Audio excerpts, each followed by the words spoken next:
Syllabus में हमने first unit complete कर ली थी। कल की क्लास में हमने ये फोर्थ यूनिट भी कंप्लीट कर ली है। ठीक है, आज जो हम स्टार्ट करने वाले हैं टॉपिक वो है यूनिट 3 से। यूनिट 3 से लीवरेजेस। तो हेडिंग डाल दीजिए लीवरेजेस, और बच्चों नोट्स बनाते रहना साथ साथ और स्क्रीनशॉट भी लेते रहना। ओके, और जब आपसे क्वेश्चन पूछ जाए तब आप लोग माइक ऑन करके आप बोलिएगा।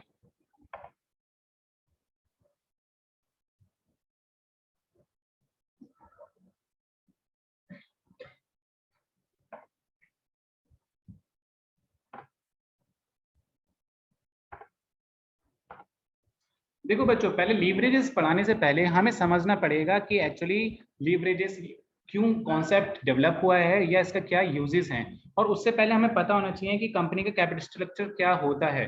तो कैपिटल स्ट्रक्चर बेसिकली क्या होता है, किसी कंपनी की अगर आप बैलेंस शीट देखेंगे तो लेफ्ट हैंड साइड जो शो करती है, लेफ्ट हैंड साइड शो करती है सिर्फ लाइबिलिटीज को, और लाइबिलिटीज भी दो तरह की होती हैं, एक होती है एक्सटर्नल और एक होती है इंटरनल।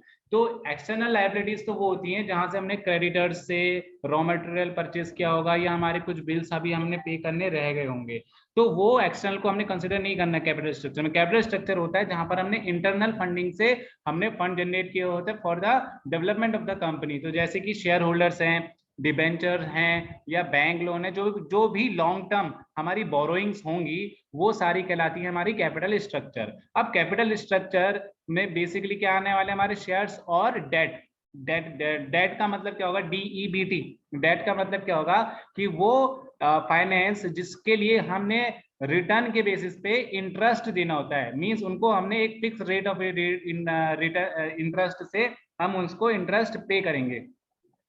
अब जब भी कोई कंपनी नई बनती है तो उस वक्त कंपनी किस तरह से होती है कि अगर प्राइवेट कंपनी है तो कम से कम 2 मेंबर्स, और अगर पब्लिक कंपनी है तो कम से कम 7 मेंबर सिग्नेचरी मेंबर्स होते हैं, जिनको कहलाते हैं जिनको कहा जाता है शेयर होल्डर्स। और इन शेयर होल्डर से जो पैसा मिला होता है वो मिला होता है in form of equity shares, और अगर ये इक्विटी शेयर्स की तरह कंट्रीब्यूट कर रहे हैं तो जो पैसा मिलेगा उसको हम बोलेंगे शेयर कैपिटल। ठीक है, अब इस केस में हमारे पास कोई डेट कैपिटल नहीं, मींस हमने कोई डिबेंचर इशू नहीं करे, हमने सिर्फ और सिर्फ हमने जो इशू करे हैं वो करे हैं शेयर्स। तो एक टर्म याद रखिएगा और लिख लीजिए इसको, फर्म जो होंगी ना, दो तरह की फर्म होंगी, एक होगी लीवर्ड फर्म और एक होगी अनलीवर्ड फर्म। अनलीवर्ड फर्म का मतलब होगा जहां पर इक्विटी शेयर्स 100% इन्वॉल्व होंगे किसी भी कैपिटल स्ट्रक्चर में। I am repeating my self कि एक फर्म में अगर कैपिटल सिर्फ और सिर्फ इक्विटी शेयर से फाइनेंस कर रखी है तो उस फर्म को बोला जाता है अनलीवर्ड फर्म। इससे लॉसेस क्या हो सकते हैं, लेकिन कि फर्म की जो इक्विटी शेयर्स हैं उनसे ही सारी फंडिंग कर रखी है, तो जितना प्रॉफिट आएगा वो सारा का सारा डिस्ट्रीब्यूट करना पड़ेगा, और हो सकता है कि हमें टैक्स भी हाई रेट पे करना पड़े। तो इस प्रॉब्लम से बचने के लिए कंपनीज क्या करती हैं, अपने कैपिटल स्ट्रक्चर में डेट भी इन्वॉल्व कर देती हैं, दैट मींस डिबेंचर इन्वॉल्व कर देती हैं। डिबेंचर इन्वॉल्व करने का रीजन क्या होता है, क्योंकि हमें उनको कंपैरेटिवली कम रिटर्न्स पे करने पड़ रहे होते हैं, क्योंकि हमने उनसे fix rate of interest decide कर लिया और उसी इंटरेस्ट रेट से हमने उनको पैसा देना होगा। तो इस वजह से फर्म में काफी कंपनीज डेट भी इन्वॉल्व करती हैं। अब जो कंपनी सिर्फ 100% इक्विटी से फाइनेंस है तो वो तो कहलाती है अनलीवर्ड, और जैसे ही हम किसी फर्म में इक्विटी के साथ साथ डेट भी मिक्स कर दे रहे हैं तो उस फर्म को कहा जाता है लीवर्ड फर्म। तो समझ में आ गया सबको अनलीवर्ड फर्म और लीवर्ड फर्म में डिफरेंस क्या होता है, जल्दी से बताइए माइक ऑन करके। सर एक बार और समझा दीजिए। देखो सिंपली, जो फर्म सिर्फ इक्विटी शेयर्स से बनाई गई है उसमें और कोई पैसा इन्वॉल्व नहीं है तो वो फर्म कहलाएगी अनलीवर्ड फर्म। और जो फर्म इक्विटी और डेट दोनों के साथ बना रखी है, जिसके कैपिटल स्ट्रक्चर में ये दोनों ही चीजें इन्वॉल्व हैं, तो उस फर्म को बोला जाता है लीवर्ड फर्म। ओके, और किसी को कोई डाउट नहीं है? Very good. अब हेडिंग डालिए फाइनेंशियल लीवरेज, और मैं बोलता जा रहा हूं, आप लिखते रहना बच्चों। ये स्क्रीन पर जो है ये डायरेक्टली न्यूमेरिकल के लिए नोट्स है मेरे पास, इसलिए मैं आपको शो नहीं कर पा रहा हूं, लेकिन मैं आपको पूरा लेक्चर दे रहा हूं इस फाइनेंशियल लीवरेज की थ्योरेटिकल कॉन्सेप्ट का भी। तो आप लोग लिखते रहिए जो मैं बोल रहा हूं, और जहां डाउट होगा तो मुझसे पूछिएगा। चलो अब हेडिंग डालो फाइनेंशियल लीवरेज।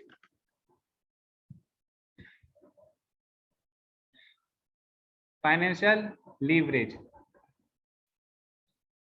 अब जैसा कि मैंने कहा कि एक फर्म अनलीवर्ड होगी और एक फर्म लीवर्ड होगी। जैसे ही फर्म अनलीवर्ड से लीवर्ड फर्म बनती है, उस प्रोसेस को बोला जाता है financial leveraging. That means the use of the fixed charge sources of fund such as debt and preference capital along with the owner's equity in the capital structure is described as financial leverage, capital gearing और trading on equity. इसका मतलब कि अगर किसी capital structure में fixed charges sources of fund, अगर जैसे कि डेट कैपिटल, जैसे कि प्रीफरेंस कैपिटल, अगर ये शामिल कर दी जाए तो उस कैपिटल स्ट्रक्चर का नाम हो जाता है फाइनेंशियल लीवरेज या कैपिटल गियरिंग या ट्रेडिंग ऑन इक्विटी। इन तीन नामों से जाना जाता है फाइनेंशियल लीवरेज को। अब क्योंकि यहां पर इक्विटी शेयर ही हैं जिनके इंटरेस्ट के ऊपर ये ट्रेडिंग करी जा रही है, मतलब कि मान लो एक कैपिटल, एक फर्म को 1 लाख रुपए की जरूरत थी, लेकिन वो 1 लाख रुपए में से 60,000 रुपए तो हमने इन्वेस्ट करवा लिए इक्विटी शेयर, 40,000 रुपए इन्वेस्ट करा लिए डेट से। तो जो 40,000 रुपए भी इन्होंने डेट से इन्वेस्ट कराया वो करने तो इक्विटी शेयर नहीं थे, लेकिन हमने उनके ऊपर 40,000 रुपए डेट से इन्वॉल्व करवा लिया। तो उसकी वजह से होगा क्या, हमने किसके इंटरेस्ट को ट्रेड कर दिया, हमने इक्विटी के इंटरेस्ट को ट्रेड कर दिया। तो इस वजह से इसका नाम ट्रेडिंग ऑन इक्विटी पड़ गया है। बच्चों ये क्वेश्चंस वाइवा में और एक्सटर्नल एग्जामिनेशन में काफी बार पूछा जाता है, इसलिए मैं आपको बार बार ट्रेडिंग ऑन इक्विटी का मतलब बता रहा हूं, तो इसको ध्यान से याद रखिएगा। अब the supplier of debt has limited participation in the company's profit and therefore he will insist on a protection in earnings and protection in value represented by ownership equity। इसका मतलब कि जो डेट कैपिटल होल्डर्स होते हैं उनके साथ problem क्या रहती है कि उनको तो इंटरेस्ट भी कम मिलने वाला है, उनको कंपनी के मैनेजमेंट में पार्टिसिपेट भी करने को नहीं मिलने वाला है। तो इस वजह से वो अपना रिस्क को एलिमिनेट करते हैं और वो चाहते हैं कि भाई हमें जो है ना, हम इतना सेक्रीफाइस कर रहे हैं तो हमें इतनी फॉर श्योर इनकम चाहिए ही चाहिए।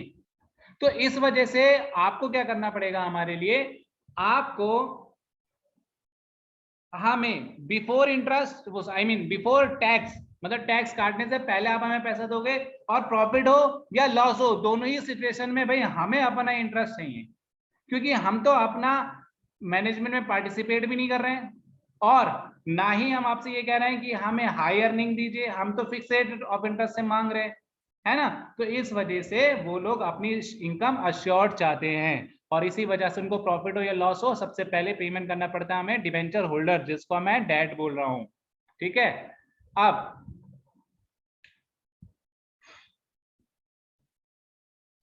फॉर एग्जाम्पल एक पर्सन 100 रुपया 8% पर किसी से उधार लेता है। अब उसने उधार लिया, समझ में आ गया इतनी बात। अब वो इसको इन्वेस्ट कहाँ करना चाहेगा, वो इसको इन्वेस्ट ऐसी जगह करना चाहेगा जहां पर उसको 8% से ज्यादा मिले। सपोज मैंने किसी एक बैंक से 1 लाख रुपया उधार लिया, अब मैंने 8% पे लिया है, तो अब मैं यही तो चाहूंगा कि मैं उससे कम से कम 12% की अर्निंग वाले पे शेयर में इन्वेस्ट कर दूं।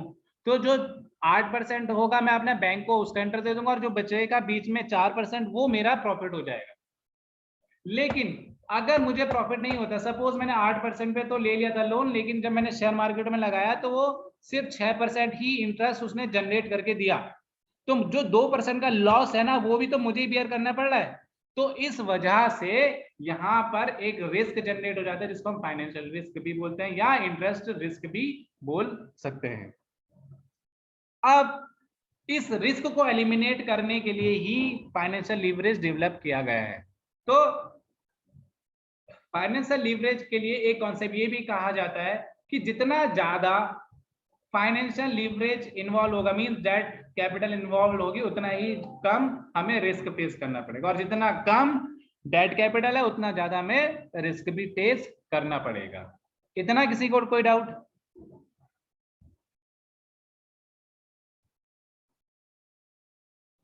नो नहीं? ओके, अब रुकिए फिर एक क्वेश्चन करते हैं। अच्छा, मैं पहले थोड़ा सा आपको पैरामीटर्स ही बता देता हूँ, कौन कौन से ऐसे पैरामीटर्स हैं जिनकी बेसिस पे ये फाइनेंशियल लीवरेज कैलकुलेट किया जाता है। एक सेकंड रुकिए।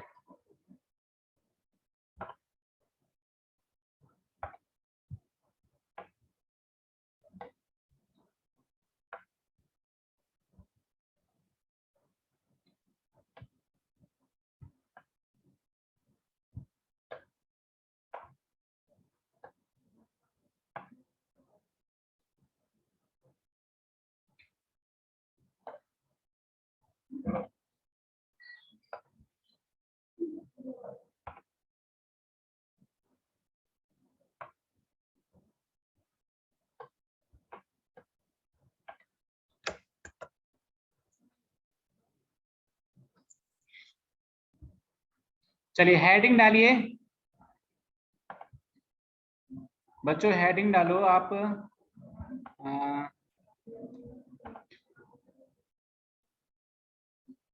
Measures of financial leverage, measures of financial leverage.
अब मेजर्स ऑफ फाइनेंशियल लीवरेज में जो पहला मेजरमेंट हम करते हैं on the basis of that financial leverage, तो सबसे पहला जो रेशियो माइंड में आता है वो होता है डेट रेशियो। डेट रेशियो याद है, आप लोगों ने करा होगा रेशियो एनालिसिस में।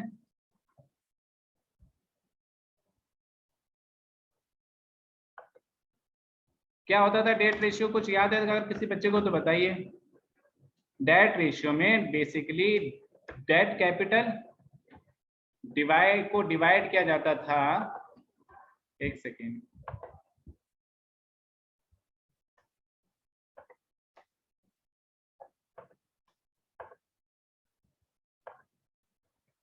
डेट को डिवाइड किया जाता था वैल्यू ऑफ फर्म से,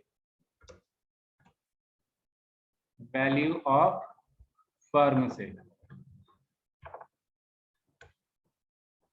और इस वैल्यू ऑफ फर्म का मतलब क्या होगा?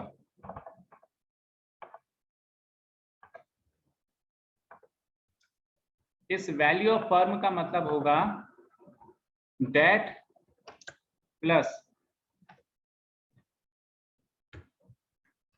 नहीं इक्विटी प्लस डेट, या इसको आप कुछ इस तरह से भी लिख सकते हो, डी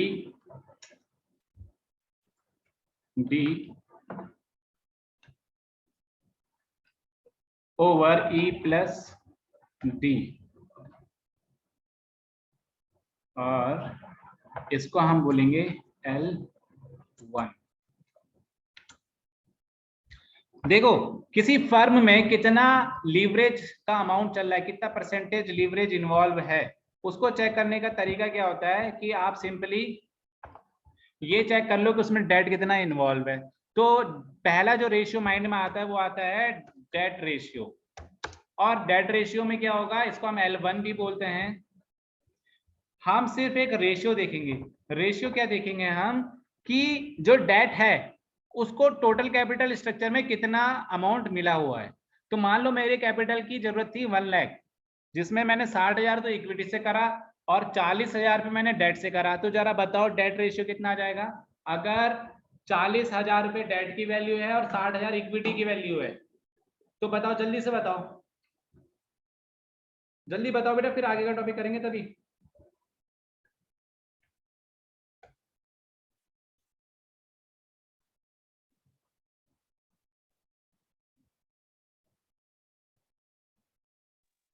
जीरो 0.66 0.66 नहीं, और कोई बताइए।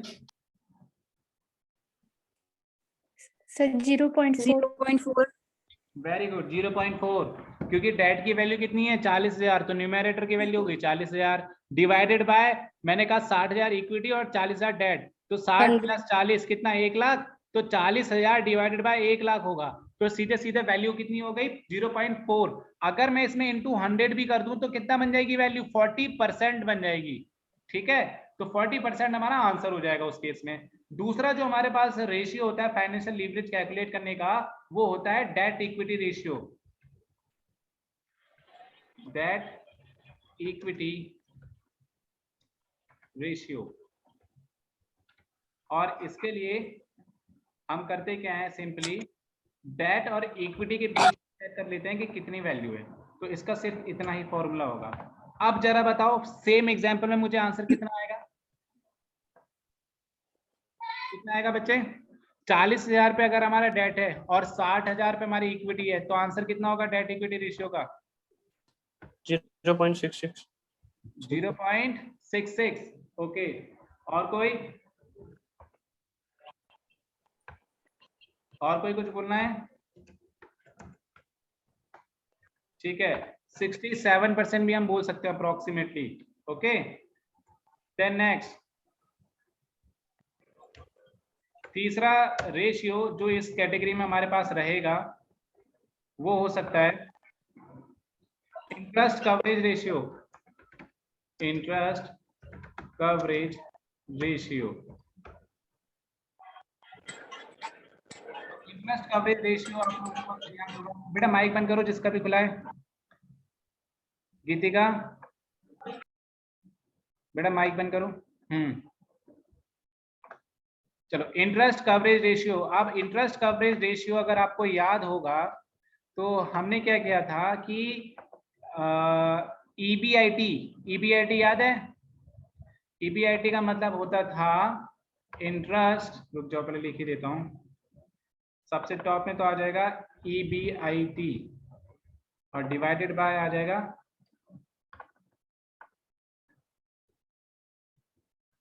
इंटरेस्ट। ईबीआईटी किसी को याद है मैंने क्या बताया था इसका full form, earning before interest and taxes. Very good बेटा, interest before earning before interest and taxes. इससे हमें पता चल जाएगा कि हमारे को कितना प्रॉफिट हुआ और उससे हमने कितना इंटरेस्ट दिया। तो इन तीनों चीजों से हमें पता चल जाता है कि किसी भी कैपिटल स्ट्रक्चर में कितना डेट इन्वॉल्व हुआ है। ओके, इतना सबने नोट कर लिया है, आगे करें। Yes sir. ओके बेटा, अब नेक्स्ट हेडिंग डालो, financial leverage and the share holders return.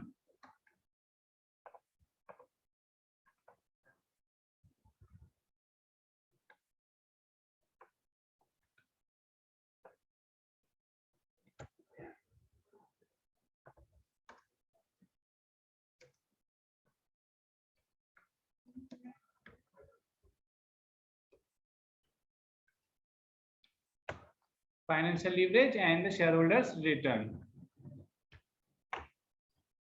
अब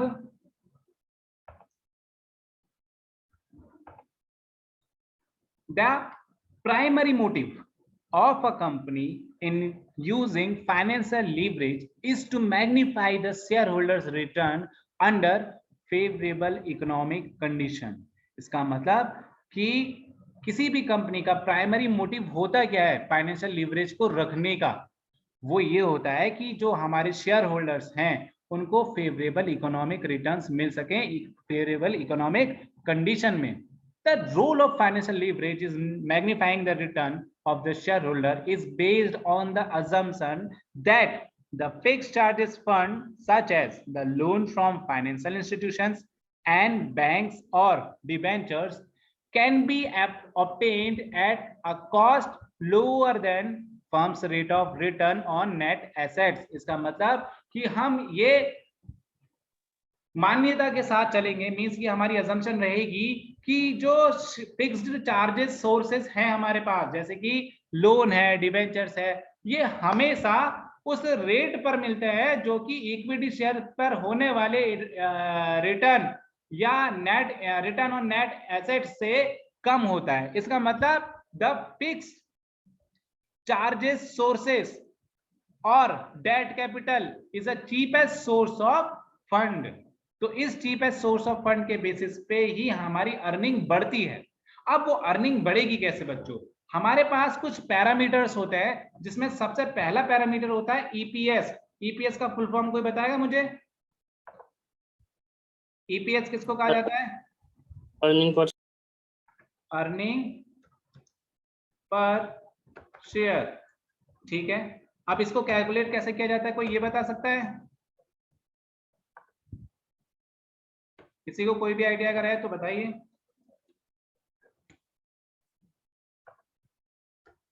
नहीं है कोई आइडिया? ठीक है, इसके लिए जो हम रखते हैं फॉर्मूला वो रखते हैं PAT ओवर N, या इसको आप अगर डिटेल में लिखना चाहते हो तो ये होगा profit after tax divided by number of equity shares. सबको साफ साफ दिख रहा है ना? Number of equity shares. या अगर आपको इस को भी अगर आप कैलकुलेट करके ही चेक करना चाहते हैं कि कैसे इसको कैलकुलेट भी किया जाए, तो इसके लिए एक सिंपल सा फॉर्मूला होता है. हमें ईबीआईटी तो पता ही होती है. देखो ईबीआईटी सिंपली क्या होती है? नेट प्रॉफिट होती है जो कि हमें प्रॉफिट एंड लॉस अकाउंट से मिला होता है. बस उसी को हमने यहाँ लिख देना है, वही होती है हमारी ईबीआईटी. माइनस करना है हमें इंटरेस्ट. इंटरेस्ट हमने किसको पे करना होता है बच्चों? इंटरेस्ट हमें पे करना होता है इक्विटी डेट होल्डर्स को. तो उनको पे करने के बाद जो पैसा बचेगा हमें देना पड़ेगा उस पर टैक्स. तो टैक्स पे करने के लिए हम लिख देते हैं 1 - T और यहाँ लिख देंगे N. जल्दी से इसको नोट करो और कहीं समझ में नहीं आ रहा तो मुझे बताओ, एक बार और डिस्कस कर लेंगे, कोई प्रॉब्लम नहीं है, लेकिन समझ में आना चाहिए.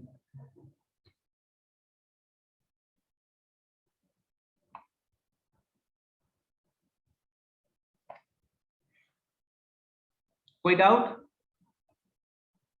अगर कोई डाउट नहीं है तो फिर मुझे डाउट होगा, मैं आपसे क्वेश्चन पूछूंगा, आप बताइए जल्दी. इसलिए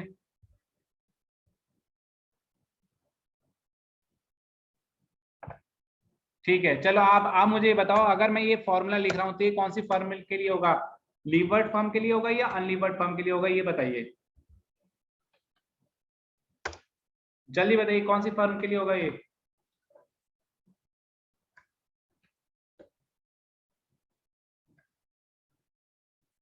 लीवर्ड फर्म केस होगा बच्चों. जहां पर भी फर्म आपको इंटरेस्ट दिख जाए तो वो केस होता है लीवर्ड फर्म का केस. अब अगर ये केस अनलीवर्ड फर्म का होता तो यहाँ पर हमें ईपीएस कैलकुलेट करने का हमारे पास तरीका क्या होता बच्चों? ईपीएस कैलकुलेट करने का तरीका हमारे पास होता,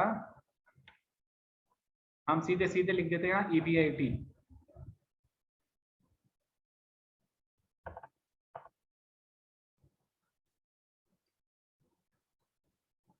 और यहाँ पर ये इंटरेस्ट लिखने की जरूरत ही नहीं होती. ये हो जाता अनलीवर्ड फर्म का केस.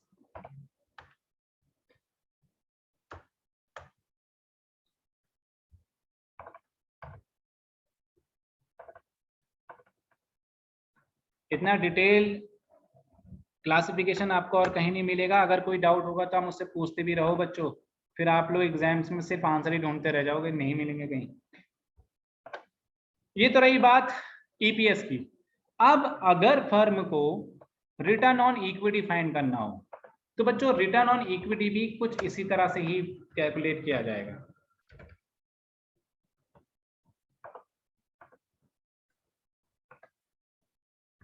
अगर फर्म अनलीवर्ड है तो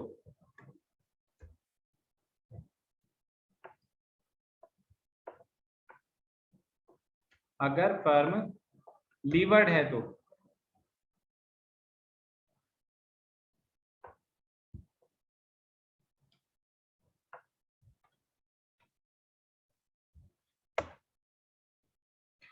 जहां पर हमने अभी तक n लिखा था उस n की जगह हम लिख देंगे इस बार e, और यहां पर नंबर ऑफ इक्विटी की जगह लिख देंगे वैल्यू ऑफ इक्विटी शेयर, और यहां लिख देंगे e। ठीक है, इससे हमें पता चल जाएगा ROE कितना है।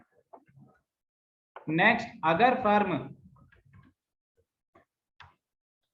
अनलीवर्ड है तो फॉर्मूला कुछ इस तरह से हो जाएगा।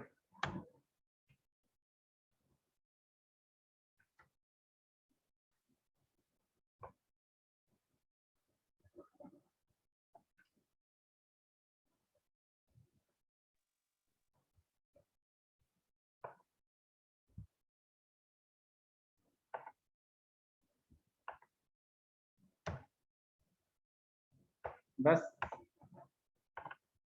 आपने क्या करना है, जहां जहां PAT लिखा था वहां वहां EBIT लिख देना।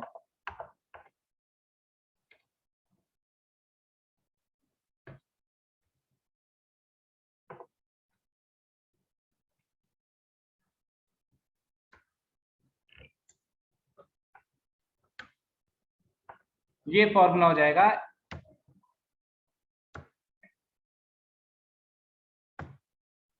ROE कैलकुलेट करने के लिए।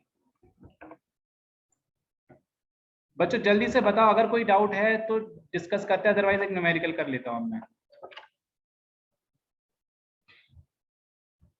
Any doubt from anyone? बेटा देखो पूरी यूनिट है ये, इससे एक क्वेश्चन तो जरूर आएगा क्योंकि पांचों यूनिट से क्वेश्चंस पूछे जाते हैं। ठीक है, तो आप लोगों को ये चीजें पता होनी चाहिए। तो अगर कोई डाउट है तो मुझे बताइए, अदरवाइज हम आगे करते हैं।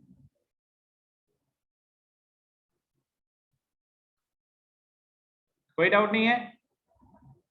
2 मिनट दे रहा हूं, जल्दी से चेक करो और बताओ।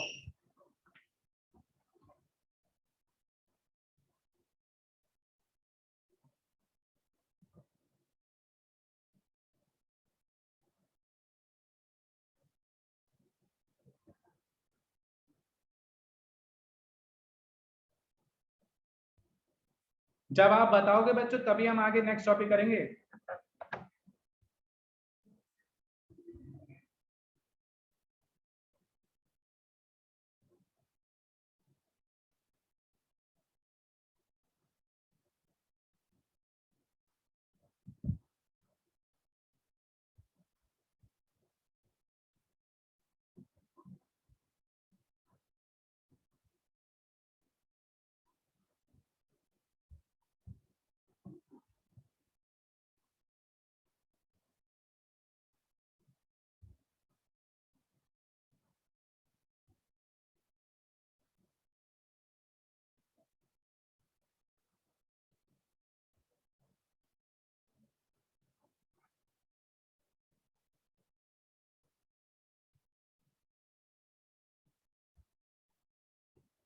आगे करना है नहीं करना है बच्चों?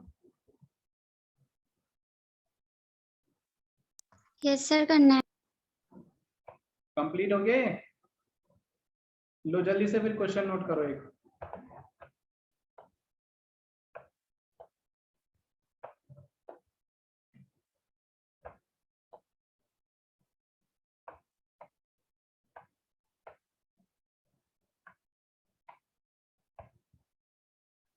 जल्दी क्वेश्चन नोट कीजिए।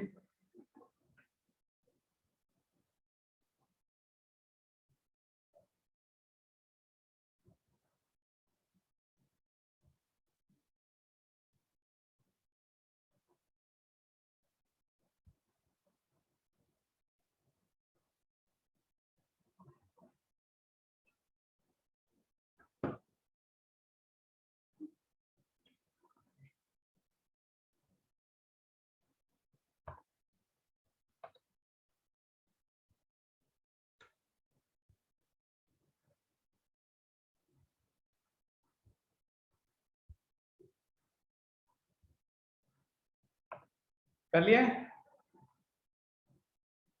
कर लिया सबने नोट? बच्चों जल्दी बताओ यार, फिर दूसरी क्लास लेनी मुझे। Yes sir. हो गया? यस सर, कर लिया। ठीक नहीं हुआ है अभी। है, स्क्रीनशॉट ले लो बेटा। लिया सर, ले लिया। यस सर, हो गया। हो गया? चलो, अब इसको सॉल्व करने के लिए ये फॉर्मूले देख लेना अच्छे से, ठीक है? अब इसको सॉल्व करने के लिए हम क्या करते हैं, इसके लिए हेडिंग दे देते हैं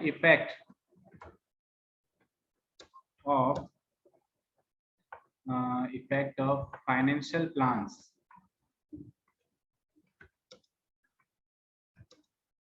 ऑन EPS एंड ROE।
ठीक है, अब सबसे पहले क्वेश्चन समझ लो। क्वेश्चन में है क्या? देखो, एक फर्म है ब्राइटवेज लिमिटेड, ठीक है? उस फर्म को स्टार्ट जब किया गया तो उन्होंने ये एक्सपेक्ट किया कि जो फर्म की अर्निंग होगी बिफोर टैक्स वो कितनी होंगी, 24%, और फर्म के लिए जो कैपिटल रहेगी वो कितनी रहेगी, 5 लाख की। तो 5 लाख के बेसिस पे अगर हम, सबसे पहले हमें क्या निकालना पड़ेगा, सबसे पहले हमें निकालना पड़ेगा EBIT, ठीक है? अच्छा, EBIT निकालने से पहले 5 लाख की हमें कैपिटल चाहिए। अब उसने हमें कहा कि हमारे पास 2 तरीके हैं इस 5 लाख को अरेंज करने के। पहला तरीका है कि आप 50,000 ऑर्डिनरी शेयर जो 10 रुपए का एक होगा, इससे फाइनेंसिंग कर लीजिए। तो इसके लिए हमने क्या बना दिया, हमने बना दिया ऑल इक्विटी प्लान। ये हमारा प्लान 1 है एक्चुअली, ऑल इक्विटी प्लान, ठीक है? दूसरा इसने कहा कि 2.5 लाख तो आप डेट से ले लो, 2.5 लाख ले लो शेयर कैपिटल से, और जो 2.5 लाख आप डेट से लोगे उस पर आपको जो इंटरेस्ट देना पड़ेगा 15% देना पड़ेगा, और जो टैक्स रेट रहेगी वो 50% रहेगी। तो हम स्टार्ट करते हैं हम अपनी प्रॉब्लम का। 5 लाख हमारा इन्वेस्टमेंट है, ठीक है? उसने हमसे बोला कि आपका जो रेट ऑफ अर्निंग रहेगा वो रहेगा 24%। तो 5 लाख का 24% will be 1,20,000 in both the cases, right? इसके बाद सेकेंडली अब हमें इमीडिएटली क्या करना पड़ेगा, जैसे ही हमारी अर्निंग होगी, मैंने क्या कहा कि सबसे पहला जो हक बनेगा उस अर्निंग पर वो किसका बनेगा, वो बनेगा हमारे डेट होल्डर्स का। तो लेस कर देंगे हम इसमें इंटरेस्ट, जिसको हमने फॉर्मूले में लिखा था INT। डेट इक्विटी में हमने कहा कि 2.5 लाख का हमने डेट से फाइनेंसिंग करी, तो 2.5 लाख का हमने जो करी है वो करी है 15% के हिसाब से। तो 2.5 लाख का 15% कितने हिसाब से क्या देखो, 2.5 लाख से राइट, 2.5 लाख का 15% रेट ऑफ इंटरेस्ट। तो निकाल दीजिए 2.5 लाख का 15% कितना आएगा, 37,500। 37,500। और इक्विटी में कितना आएगा, नील, क्योंकि यहाँ पर तो कोई डेट है ही नहीं, है ना, तो यहाँ जरूरत ही नहीं है। अब अगर इसको सॉल्व किया जाए तो यहाँ पर सॉल्व करने के बाद ये निकलेगा क्या, ये निकलेगा पीबीटी। पीबीटी का मतलब क्या होगा बच्चों, पीबीटी का मतलब होगा profit before taxes, tax. Right. तो निकाल दीजिए यहाँ पर कितना आएगा अमाउंट, जरा चेक करो। पहले केस में तो आ जाएगा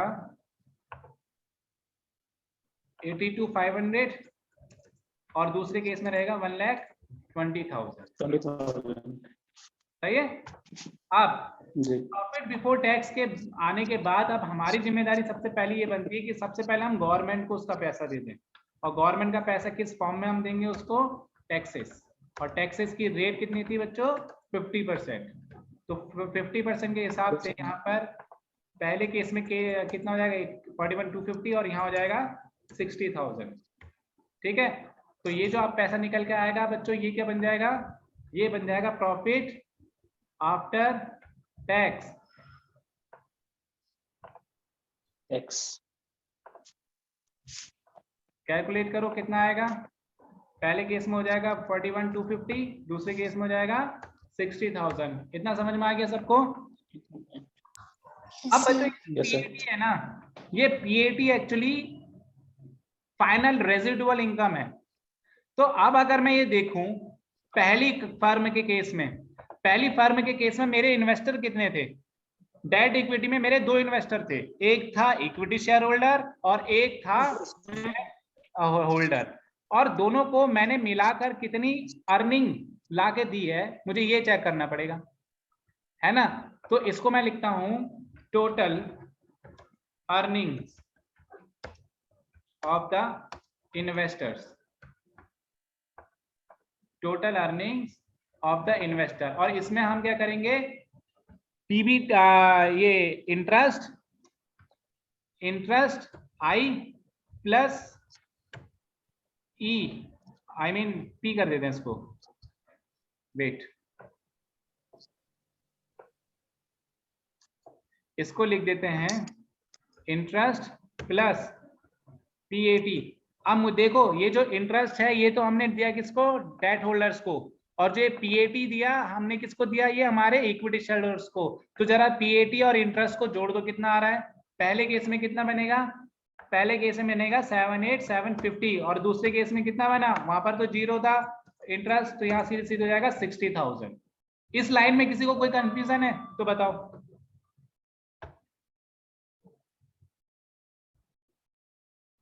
कोई डाउट?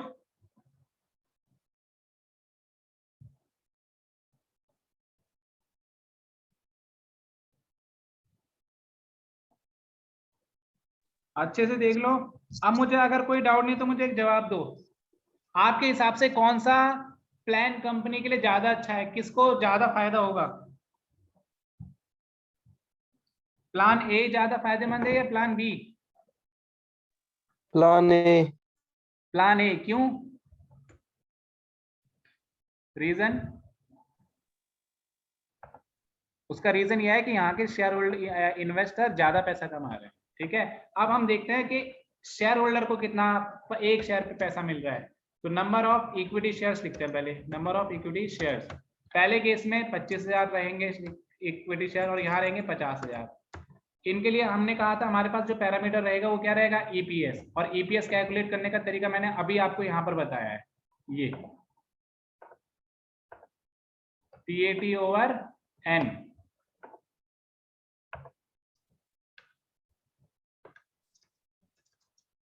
PAT over N. अब देखो पीएटी कितना है यहाँ पर 41,250 और यहाँ पर कितना है 25,000।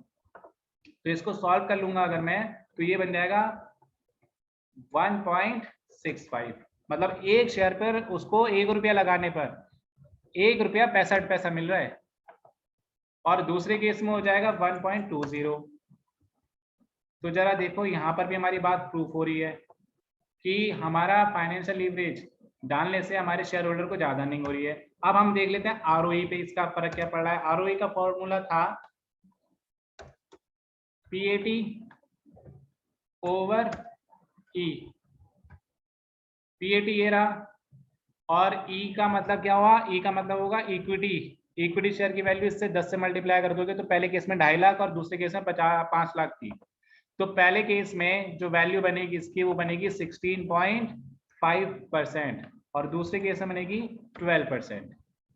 तो इस प्लान से ये पूरी बात जाहिर है कि जो अनलीवर्ड फर्म है, अनलीवर्ड फर्म में शेयर होल्डर को एक शेयर पे अर्निंग कम होती है, जबकि फाइनेंशियल लीवरेज इन्वॉल्व करने की वजह से शेयर होल्डर को अर्निंग ज्यादा होती है। जैसे कि हम यहाँ पर दिख रहे हैं कि यहाँ पर फाइनेंशियल लीवरेज हमने जैसे क्रिएट किया तो जहां 12% की अर्निंग हो रही थी एक इक्विटी शेयर होल्डर को, यहाँ पर हो रही है उसको 16.5%। बहुत ज्यादा इंपॉर्टेंट ये कॉन्सेप्ट है, इसका स्क्रीनशॉट ले लो और इसको एग्जाम्स में अगर थ्योरी आएगी तो भी लिख के आना इसी तरह से। जल्दी चेक करो, अगर कोई डाउट है तो बताओ, आगे डिस्कस करते हैं।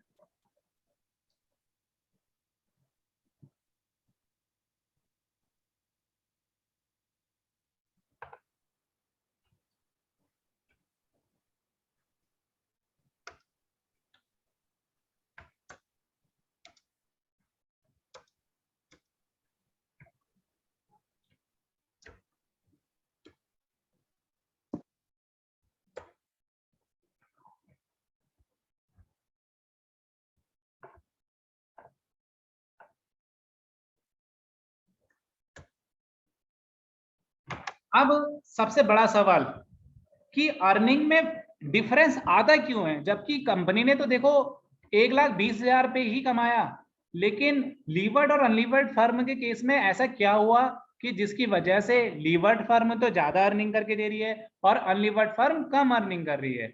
तो उसका क्या कारण हो सकता है? उसका कारण ये है कि जो लीवर्ड फर्म है वो जनरेट करवा रही है इंटरेस्ट टैक्स शील्ड। अब आप यहां पर देखो जरा, फर्क कहाँ की किसकी वजह से फर्क आया है, इसकी वजह से।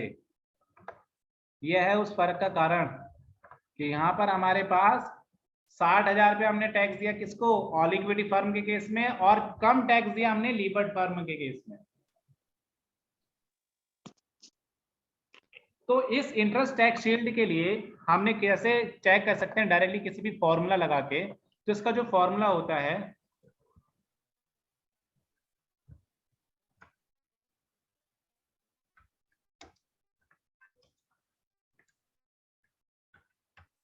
वो होता है टैक्स रेट इनटू इंटरेस्ट। अब जरा चेक भी कर लेते हैं क्या ऐसा है सर अभी सच में। तो टैक्स रेट देखो कितनी थी, 50%, और इंटरेस्ट कितना था क्वेश्चन में देखो 37,500। तो कितना आएगी वैल्यू, वैल्यू आ जाएगी 18,750 रुपीज, 18,750। अब ये बात प्रूफ कैसे होगी कि हमारी वैल्यू सही है नहीं सही है, वो आप इन दोनों के बीच का डिफरेंस निकाल के देख लो। क्या टैक्स शील्ड यही है?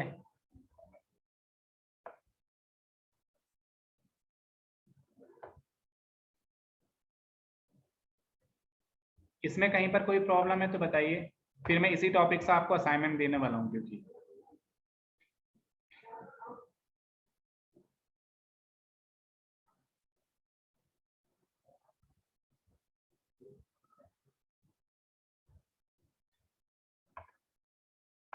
ओके, किसी की कोई प्रॉब्लम नहीं है तो आप असाइनमेंट नोट कर लीजिए, या आपको कल ही जमा करना पड़ेगा। मैं अभी बना दूंगा असाइनमेंट का एक लिंक, उस लिंक पर जाकर आपको जमा करना होगा। आप लोग सिंपली असेसमेंट में जाना, असेसमेंट में जाने के बाद वहां पर आपको असाइनमेंट दिखेगा, इस क्लास के कुछ देर बाद दिखेगा वो, उस पर जाकर आपको असाइनमेंट जमा करना पड़ेगा।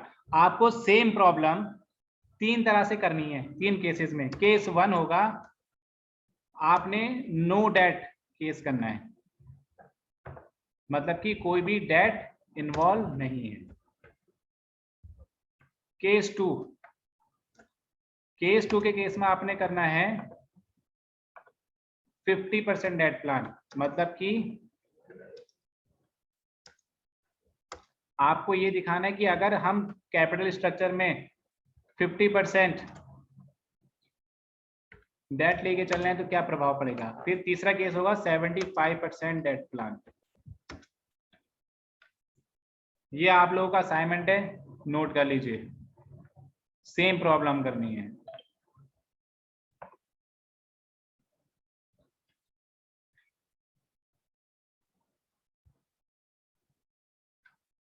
और डेट प्लान का मेरा मतलब क्या है कि जो फर्म की कैपिटल थी 5 लाख रुपए थी ना, तो इस 5 लाख को जनरेट करने में कंपनी ने पहले केस के अकॉर्डिंग तो 0 रुपया डेट रखा।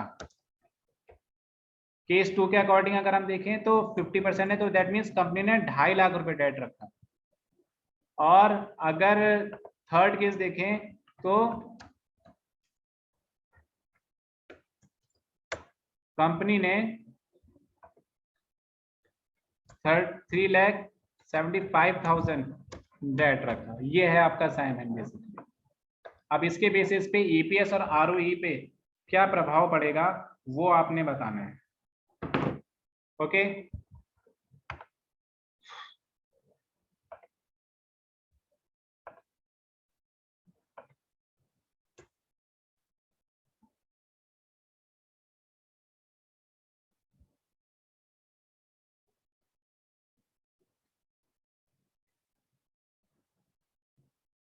ये तो रहा थियोरेटिकल पोर्शन पूरा। अब हम क्या करेंगे नेक्स्ट क्लास में, न्यूमेरिकल स्टार्ट करेंगे फाइनेंशियल लीवरेज के, means degree of financial leverage और डिग्री ऑफ ऑपरेटिंग लीवरेज और डिग्री ऑफ कंबाइंड लीवरेज। ये 3 टॉपिक हमें कंप्लीट करना है। उससे पहले आप लोग इतना रिवीजन जरूर कर लीजिएगा, ठीक है। Any doubt? क्लास खत्म करें फिर आज की? Yes, sir.